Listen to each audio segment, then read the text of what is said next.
Writing a pastoral care note is a direct extension of the ethical, Christ-centered care you provide in the room.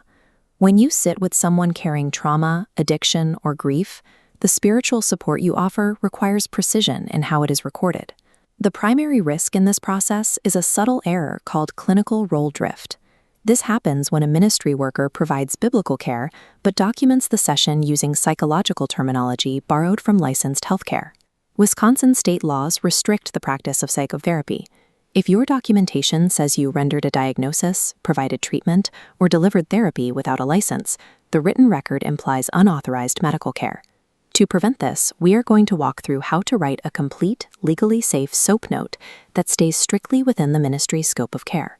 Before we start, pull up the blank RHM SOAP note template and keep your Wisconsin scope and biblical SOAP documentation quick reference sheet handy. Strict, careful precision in your records protects the counselee, the counselor, and the public witness of the ministry. Step 1 requires an active shift in mindset. You must separate clinical interpretation from pastoral observation. Your job as a biblical counselor is to record the facts of the encounter rather than analyzing a counselee's psychological state. This word map shows exactly where the boundary is drawn. We eliminate terms like therapist, treatment, diagnosis, and client. Instead, we use biblical counselor, care plan, presenting concern, and counselee. A single word changes the legal standing of the document.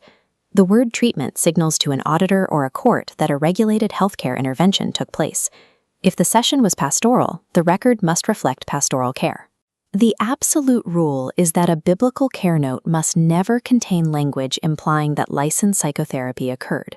Establishing these rigid vocabulary boundaries is the necessary first step before you draft a single sentence. The S stands for subjective.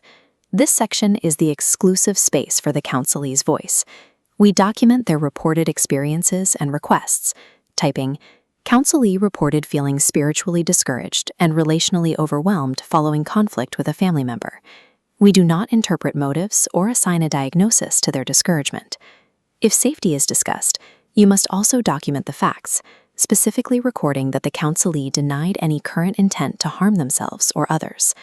We move next to the objective section.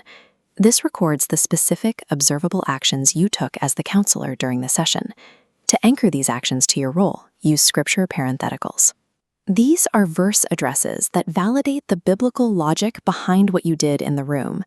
Instead of documenting that a therapist did cognitive restructuring, we write that the biblical counselor used open questions to invite truthfulness and test thoughts before God, anchoring the action with 2 Corinthians 10, verse 5. These scripture references serve as logical documentation anchors. They are not to be used as exaggerated proof texts or as a means of pressuring the counselee. Separating the counselee's report from your anchored actions successfully removes psychological interpretation while proving exactly what care was delivered. The assessment section is your space to synthesize spiritual themes like grief, shame, or relational rupture. You are looking for ministry patterns, not psychological conditions.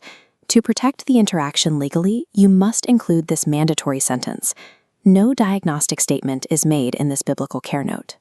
If a counselee exhibits symptoms of a clinical disorder, you do not render a medical diagnosis. Instead, you note the need for referral discernment or licensed care consultation.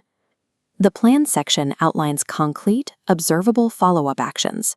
A safe plan includes spiritual homework, such as reading Psalm 13, specific relational steps, and any planned consultations with your pastoral supervisor. The specific language used in the assessment and plan secures the legal boundary between pastoral support and unauthorized clinical intervention. You now have a unified professional record. The completed note captures the report, your actions, and the biblical framework without utilizing clinical terms. Before submitting, run your draft against the RHM SOAP Note Quality Checklist for final verification. Once verified, upload the document into the official Theranest portal. Theranest is the official repository for all RHM care records. The final step is the purge workflow. Confirm the file is visible in the client's account, then immediately delete any temporary staging documents from your local downloads and recycle bin. Verifying the upload and purging temporary data ensures the counselee's privacy remains protected. This documentation discipline fulfills your ethical duty to the ministry and the person.